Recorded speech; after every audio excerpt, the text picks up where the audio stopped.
I know. Alright. Okay, let's press record. Wait for me to get back. Oh my gosh. Anyway, it doesn't matter. Doesn't matter. It's your advice. That's true. That's true. Anyway, that's bad influence. Usually I go, hello, welcome back.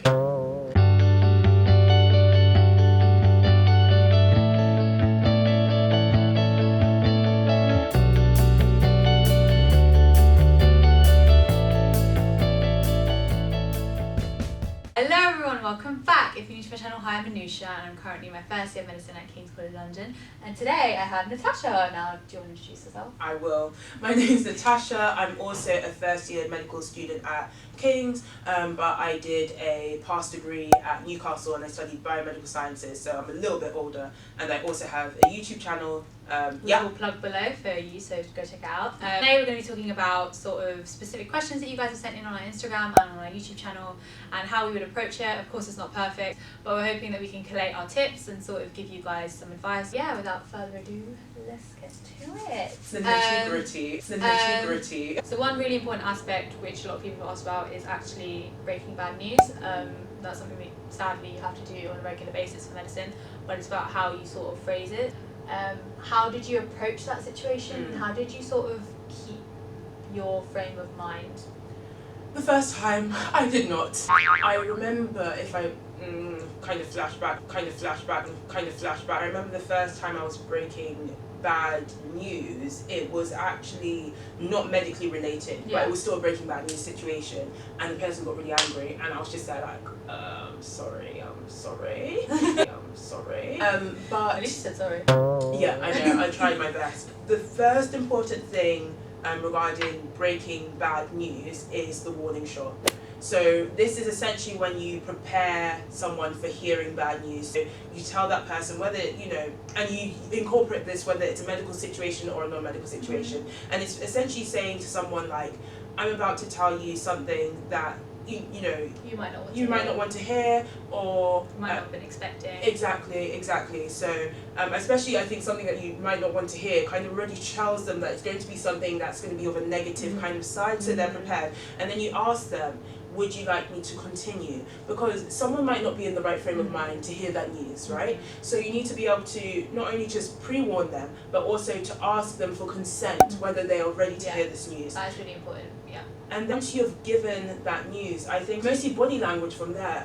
And it differs depending on, obviously, if the person's, more angry or, quite sad. I would say something that's really important to remember is silence is golden. So once you announce this bad news, don't hover over that person. No. You have to think about, what if someone told you something sad, like, oh, by the way, I just saw your cat dead on the road. You're not going to...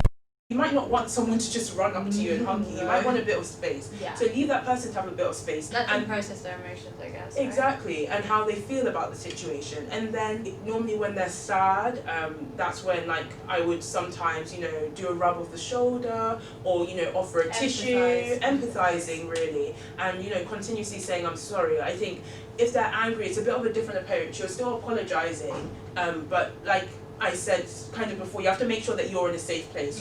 Some people, when they're angry, it can get quite bad. Yeah, it can get quite bad. So I would say have a kind of, don't start running backwards or anything, but just be like, oh, I'm extremely sorry, and let them kind of cool off. The person might say, okay, how did this happen? Or you might even say to them, would you like to know anything about how this happened?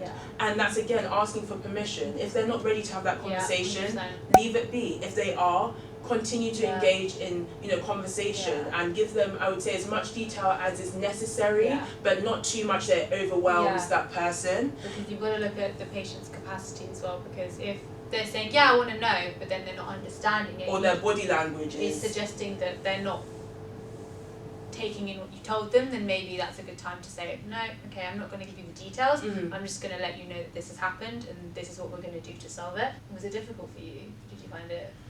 I found the first couple of times I found it hard. I found it easier as I practiced. That's why I'm saying, these role-playing situations, it's really, important to practice again. Normally you do get actors that are quite good, so you kind of vibe off what they're giving you, and it makes it easier to kind of be understand them and just to be in the situation. And I think, you know, when you're rounding off, so for example with this cat situation that I made up, you could talk to them and be like, you know what, we can look for support groups, or, you know, how can I be supportive to you? I think always kind of rounding it off in a way that makes the person feel like they can be helped, the best way to go. Again, priority is always the patient, making sure the patient's okay, making sure the patient understands they're safe. Because essentially when you come into hospital, you just want to know that you're going to get treated as best as you can, right? So like you said, just making sure that the patient knows and the patient feels okay, I think. Okay, so that's everything I think for today. Hopefully there have been some useful things to take away for you. Be sure to check out our other video on Natasha's channel talking about MMI circuit and sort of some of the question types that you can get asked. I'll put the link for that down below. And hopefully that will give you some insight into the process itself. Yeah, thank you for joining me. Thank you so much. No, this has been amazing. Yeah, and it's you really said, good. make sure to check out both videos, and we hope that honestly they do help you. And good luck, honestly, Good luck. everyone. Stay tuned for more videos, and yeah, we'll see you soon. Yeah, alright. Bye.